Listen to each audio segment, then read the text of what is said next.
The team has the challenge to help build a giant fishing pier on the San Angelo Lake Nasworthy, also known for its drag boat racing. They'll be using a new material produced by Wagner, which is a fiber-reinforced polymer.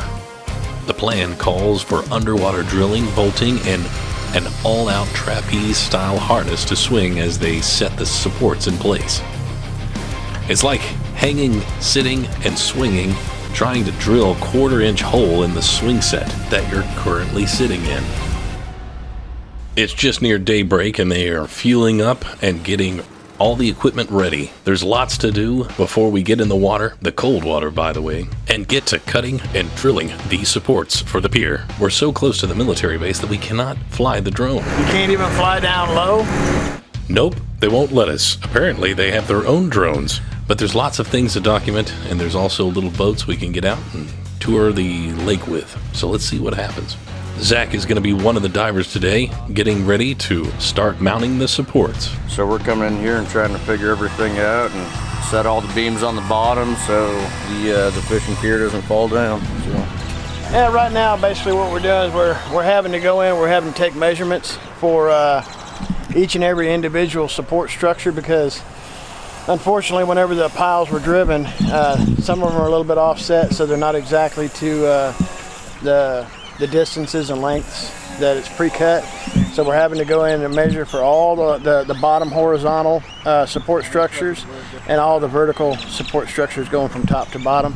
And basically we're having to go through and measure each and every one of those out and refabricate for each one of those.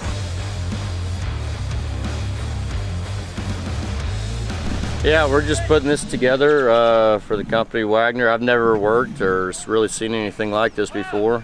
In comparison to what we work with, it's real lightweight.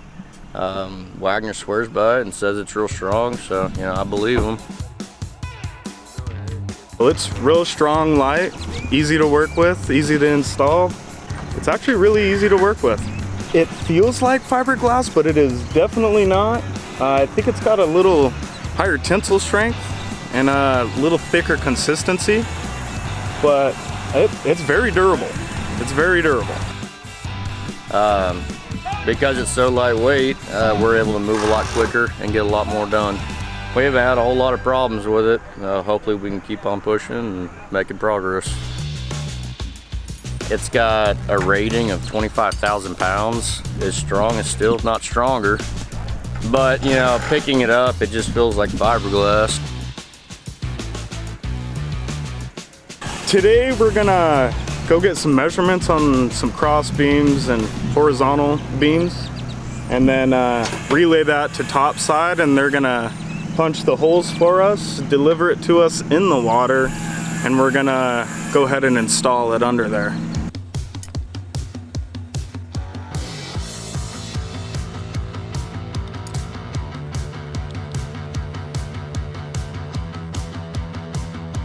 What do you think it means by come and take it? Zach has that on the side of his helmet. Tell us what you think of that in the comments below.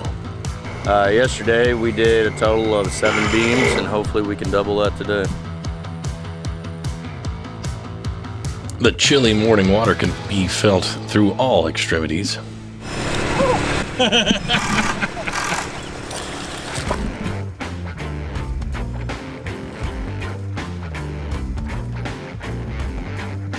Iron sharpened iron is our GC for topside. I'm Emmett Franklin, superintendent out here for Iron Sharpened Iron. American Underwater Services out here doing the underwater brace for all the bears and the piles. Shore side, Zach. Shore side, Zach.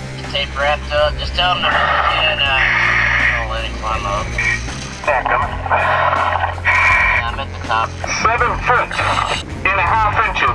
7 foot 1.5. All right, take it off, reset it, go ahead and give me that measurement again. Lee Malone stays in the diver's shack, getting the measurements from the divers in the field, where they would later get on shore and make some cuts. All right, let's go ahead and move to the offshore side of number 2 there, and let's go ahead and measure for our vertical there.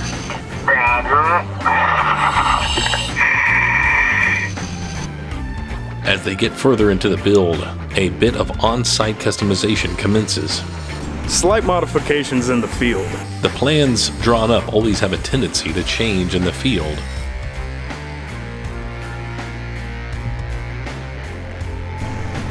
So even though that they were prefabbed pieces, in a perfect world they would work, but we had to make some last minute adjustments on the sizes and the placement on the holes.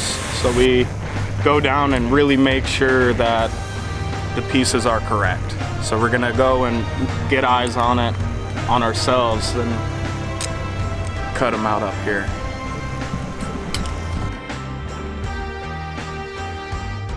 As they hang from the bottom of the dock, tools are handed to them, as well as bolts and braces. All they have to do is just struggle and swing into lining up the drill, drilling the holes, and also we have to clear the drill as we place it back down.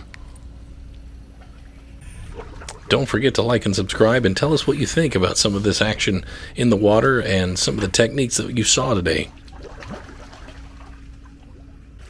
And then once we get a full drill through, we can put our final all thread bolt through.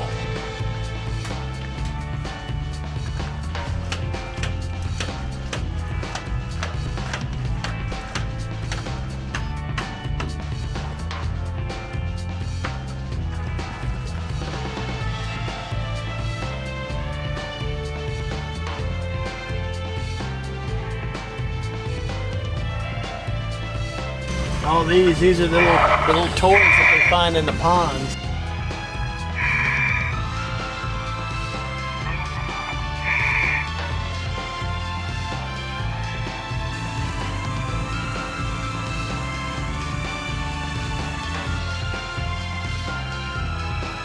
Pretty much building a big Lego.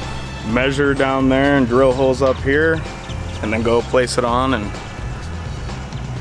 definitely easy to work with in the water. That's my favorite thing about it. Some of the wildlife in the area also doesn't like too many divers to be invading their habitat. It's like a fish coming to check me out. So it came and bop. Sticking out of the back of your neck. I thought it was Zach, but then I poked my head up and he was over there, and I was all, had to have been something. So a fish came and got me in the neck a little bit, just pulled some hair or something. I was like, oh. And then I thought it was Zach and poked my head up, and he was far away, so I was all, okay, this is a little fish. Yep. I've heard stories of guys taking a stop, and then they just sit there for 45 minutes using their knife, reflecting against the sun, and it'll attract them. And then they'll stab one, and then kind of just quickly gut it, and then all the other fish come and eat that one, so it leaves them alone. And then stab another one, and then they go and eat it. Yeah, yeah. Kind of stay away from you. Yeah. So you're just like, bop. It works, I guess. When I was offshore, I was down cleaning the legs of an oil platform, and when you clean it, you're breaking off all that coral and debris and everything. The old draw knife? Yeah, and there's triggerfish, like I said, they're real territorial, and they come up and start biting everything, and one kept attacking me, and all I had was a rig axe at the time, and so I just kept swinging at it, man, and it just kept coming back and coming back. But yeah, it was funny, man. It's an experience. So. Got your grouper story, Lee? The big one that was sitting right here with you the whole time? Yeah, the one that was on the wellhead. Yeah. Eat sandwiches. Well, the problem is with them, whenever the grouper come up, they don't come up and bite you. They open their mouth so fast that it creates a vacuum, and it sucks in whatever's right in front of them. So I'm sitting there with my hammer trying to smack on this dust cap. He opens his mouth really fast and just sucks my whole hand and the hammer in his mouth, and I'm like, hey, give me that back. But I mean, he turned loose of it, so yeah. He was about I'd say he was probably about pushing 275, 300. He's a big boy. But they don't bother me. They're just curious. They protect. He was there my whole dive. I'd sit there and reach over and scratch his head, pet him and everything, and he just kind of stay right there with me. he kind of liked it. Shannon Hovey, he told me a story. They were down there, and every time they'd go down on their bell runs, they'd feed the grouper a sandwich. Yeah. And so it kept hanging around with them, and it would just sit there like a pet, pretty much. Mm-hmm. And there was, I guess, a shark that came up and started attacking one of the guy's boots. And the grouper actually came up and grabbed the shark and swam off with it. Yeah. No. Hey, these guys are feeding me. He's trying to get the meal ticket, so. Well, as a close to the day, the dock is still being finished, so we're going to check back with the boys later on this epic dock building insanity.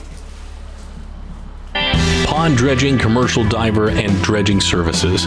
American Underwater Services provides specialists to clients' engineering, construction, and maintenance teams, all while utilizing premium equipment that includes dredging machines, cutting-edge diving equipment, and industrial standard high-powered underwater construction equipment. That combination of unique expertise and state-of-the-art resources means we consistently finish projects ahead of schedule and under budget. Some people still don't grasp what we do.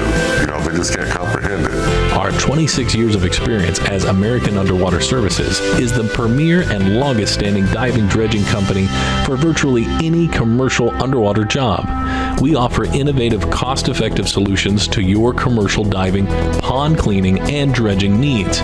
We build enduring relationships with our clientele by going above and beyond in all we put our hands to. Consult with us today. American Underwater Services, aquatic engineering done right.